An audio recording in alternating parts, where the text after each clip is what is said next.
about his latest book that he's just written and has been published, God Speaks Your Language. So it's an interesting book. Dad, why don't you tell us a little bit about the book itself and maybe what inspired you to write it?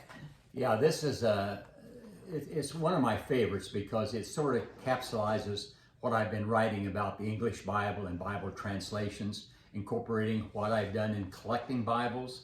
So it's sort of a summary of all of that. What I've tried to do is to answer the question, what is the best English version?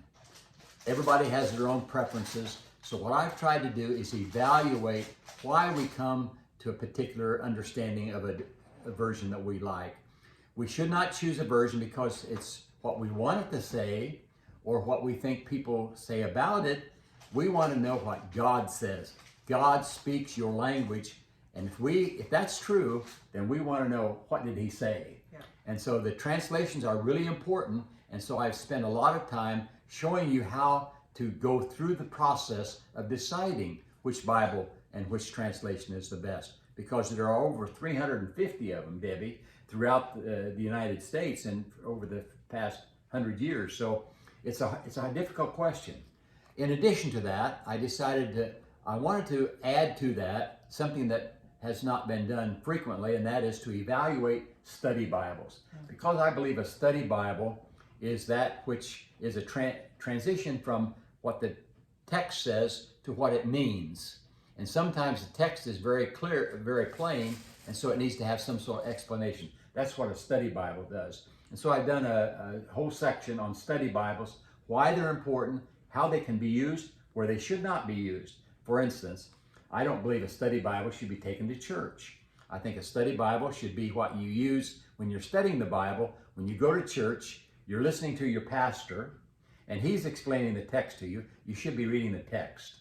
And then if you have a question or problem about what your pastor's saying, go home, look it up in your study Bible or in a commentary, and then talk to him about it. But I think that's where this book is very valuable to the layperson, to show them how these things should be used. So when you say translation, for example, a translation could be the King James Bible or the NIV or the NASB. So those are translations, and then a study Bible might be the NIV Study Bible, or what's another example? Jeremiah Study Bible. Jeremiah Study Bible. So, most of us have, like the NIV, and then sometimes you've got like a Ryrie Study Bible, which is what I have. And at the bottom of each page, it'll kind of help you understand what that passage means. If you didn't quite understand it, it'll help you. So this book will help you figure out, what will work best for you. And what are the strengths and weaknesses? What's the strength of a Ryrie Study Bible? And what are the weaknesses of a Ryrie Study Bible?